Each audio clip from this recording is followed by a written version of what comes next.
AM news కి స్వాగతం. Breaking news చూస్తున్నాం. నంద్యాల జిల్లా దొన్నిపాడు మండల కేంద్రంలో పగిడాల శ్రీనివాసులు, పగిడాల ప్రతాప్, మాజీ సర్పంచ్ పాదం శ్రీను మరియు వారి అనుచర వర్గం సుమారు 150 కుటుంబాలు వైసీపీ పార్టీని వీడి టీడీపీ యువ నాయకులు భూమా విఖ్యాత్ రెడ్డి, భార్గవరాంల సమక్షంలో టీడీపీలోకి చేరారు. టీడీపీలోకి చేరిన 150 కుటుంబాల వారికి భూమా విఖ్యాత్ రెడ్డి, భార్గవరాంలు కండువాలు కప్పి టీడీపీలోకి సాదరంగా ఆహ్వానించారు. దొన్నిపాడు మండలంలో గతంలో 3 ఎంపీటీసీలు, సర్పంచులు, ఉప సర్పంచులు టీడీపీలో చేరడంతో టీడీపీకి బలం చేకూరింది. ఈ సందర్భంగా భూమా విఖ్యాత్ రెడ్డి మాట్లాడుతూ, గతంలో చిన్న పొరపాట్ల వల్ల విడిపోయిన నాయకులు మళ్లీ ఇప్పుడు తెలుసుకుని భూమా కుటుంబం తమ సొంత కుటుంబం అనుకుని తిరిగి టీడీపీలో చేరడం సంతోషదాయకమని అన్నారు. ఈ కార్యక్రమంలో టీడీపీ సీనియర్ నాయకులు భూమా బ్రహ్మానందరెడ్డి, రాష్ట్ర తెలుగు యువత ఉపాధ్యక్షుడు భూమా సంతోష్ రెడ్డి, టీడీపీ నాయకులు, కార్యకర్తలు, అభిమానులు పాల్గొన్నారు.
बेनीले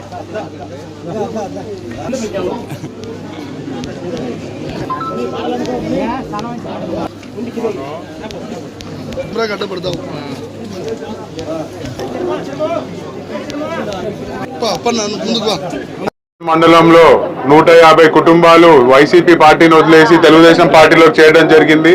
మరి ఈరోజు చేరిన కార్యకర్తలు కూడా ఈరోజు మా కొత్తోళ్ళేం కాదు, అంతా గతంలో పనిచేసిన వాళ్ళమే.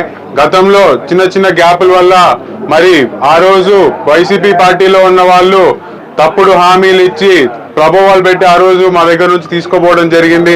మరి పాతగూటికి పాత కార్యకర్తలు అందరూ చేరుకుంటున్నారు.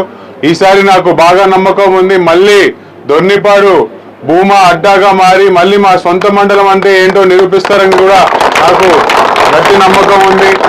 మరి ఇక్కడ చూసుకుంటే ప్రతి ఊరు నుంచి ఏ ఒక్క ఊరు కూడా మిస్ కాకుండా ప్రతి ఊరు నుంచి ఖచ్చితంగా ఈ నెలలోనే చాలా జాయినింగ్స్ జరిగినాయి. మరి ఈ యొక్క వైసీపీ పార్టీ ఈ యొక్క మండలంలో ఎంత కింద పడిపోయిందో ఈరోజు మనం అందరము చూడొచ్చు. ఎందుకంటే మీరు చూస్తే ఇక్కడ అభివృద్ధి కార్యక్రమాలు అనేది శూన్యం.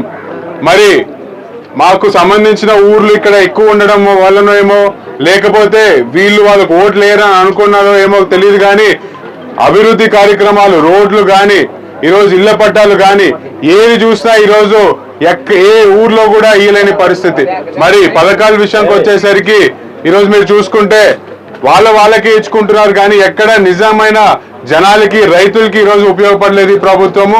ఖచ్చితంగా రేపొద్దున వచ్చే రోజుల్లో ఇంకో నెల, ఈ నెలలో మళ్ళీ దొన్నిపాడు 4000 మెజారిటీ తగ్గదని చెప్పి కూడా ఈసారి నేను గట్టిగా నమ్ముతున్నాను తెలియజేసుకుంటూ వచ్చిన వాళ్ళకి స్వాగతం పలుకుతున్నాను.